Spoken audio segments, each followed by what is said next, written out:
ఓం నమ శివాయ, శ్రీమాత్రే నమ. మీరు చూస్తున్నారు మేడి చెట్టు. చూడండి, కాయలు కనిపిస్తున్నాయి. ఈ మేడి చెట్టు శాస్త్రరీత్యా దత్తాత్రేయుడు చెట్టులో నివాసం ఉంటాడు, స్థిర నివాసం ఉంటాడని శాస్త్రం చూడడం జరుగుతుంది. చాలా పవిత్రమైన చెట్టుగా మనం భావిస్తాము. ఎవరైనా సరే మేడి పువ్వు అంటే కాయలు కనిపిస్తూ ఉంటాయి గుత్తులు గుత్తులుగా. ఎవరైనా సరే మేడి చెట్టు పువ్వుని చూసిన వారు ఎవరన్నా ఉంటే చూడండి, మీకు చెప్తున్నాను. మేడి చెట్టు పువ్వు, లక్ష్మీదేవి ఆ పువ్వు కనుక మనకు దొరికితే లక్ష్మీదేవి మన ఇంటి యందు స్థిరంగా ఉండి మనని అఖండ కోటీశ్వరుని చేస్తుందని శాస్త్రం చూడడం జరిగింది. ఈరోజు మనం ఇప్పుడు మేడి చెట్టులో రకాలు చెప్పుకుందాం.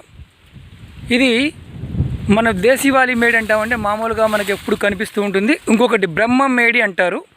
అవి ఆకులు ఇలా ఉండని పెద్దగా ఉంటాయి. ఈ నదులు, వాగులు, వంకల దగ్గర అలాగే బీడు భూముల్లో ఎక్కువగా కనిపిస్తుంది. కాయలు కూడా పెద్దగా కనిపిస్తాయి. మనం మేడికాయ అంజీర లాగా ఉంటుంది. అంజీర జాతిలో సంబంధించిన మొక్క ఇది కూడా. ఆయుర్వేదంలో ఈ మొక్కని విరివిరిగా మందులుగా వాడతారు. ఆయుర్వేదం పాయింట్ ఆఫ్ వ్యూ అంటే మనకి అతిమూత్రంలో కావచ్చు, రక్తాన్ని శుద్ధి చేయడంలో కావచ్చు, మేడి పళ్ళు, మేడి చెట్టు యొక్క చెక్క కషాయంగా వాడతారు. ఇది చాలా శక్తివంతంగా పనిచేస్తుంది. మనం ఇప్పుడు దైవత్వం గురించి మనం ఈ మొక్క గురించి చెప్పుకుందాం. మేడి చెట్టు మామూలుగా ఇళ్ళల్లో పెంచడానికి కుదరని చెట్టు, ఎందుకంటే మహావృక్షం పెరుగుతుంది. ఇది కూడాను ఇది ఎలాగైనా వస్తుంది. ఈ కాయలో మామూలుగా పండి రాలిన తర్వాత పక్షులు తింటాయి. అవి తీసుకొచ్చి వాలి మల విసర్జన చేస్తే ఆటోమేటిక్గా మనకి అది ఇళ్ళ మీదైనా వచ్చేస్తుంది. మేడి చెట్టులో దత్తాత్రేయుడు స్థిరంగా ఉంటాడు.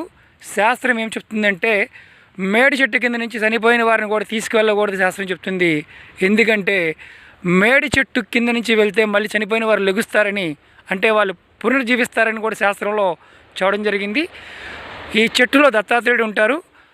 విధి విధానంగా ఎవరైనా సరే మేడి చెట్టుకి నమస్కారం చేసుకొని పూజ చేసినా కానీ వారికి లక్ష్మీ కటాక్షం, దత్తాత్రేయుడి కటాక్షం కలుగుతుందని శాస్త్రం చెబుతుంది.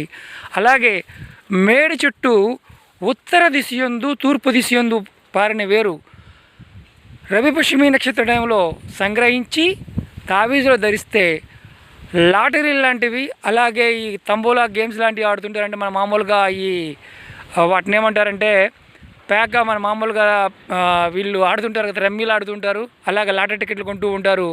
వాళ్ళకి అదృష్టం కలిసి వస్తుందని శాస్త్రంలో చూడడం జరిగింది.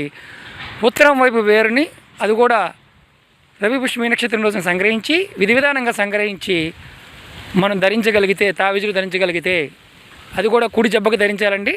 ఖచ్చితంగా మీరు లాటరీ టికెట్ లాంటివి కొంటే మీకు ఖచ్చితంగా లాభం కలుగుతుందని శాస్త్రం చెప్తుంది. లక్ష్మీకారకమైన శక్తివంతమైన చెట్టు మేడి చెట్టు. ఇది దీంట్లో దత్తాత్రేయుడు స్థిరంగా ఉంటాడు. అది కూడా ఎలా అంటే రవిపుష్యమి నక్షత్రానికి ముందు రోజున మనం సంకల్పం చెప్పుకోవాలి.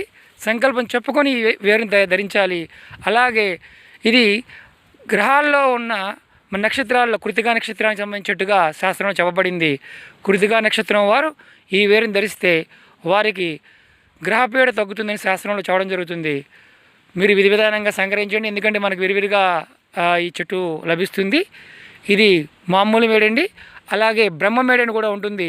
అది మాంసాలు మామూలుగా ఏంటంటే తోలుని చెట్లుకి కడుతూ ఉంటారు, ఎందుకంటే పాడవకుండా ఉంటుంది. అంటే మేడి చెట్టుకు శక్తి ఉంటుంది.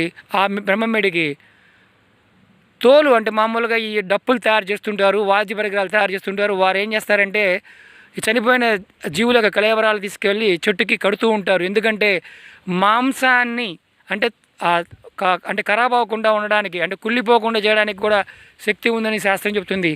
అలాగే వాద్య పరికరాలు అంటారు వాటిని తయారు చేయడానికి ఏదైతే తోలు వాడతారో దాన్ని అంటే పాడవకుండా కూడా కాపాడుతుందని శాస్త్రం చూడడం జరుగుతుంది.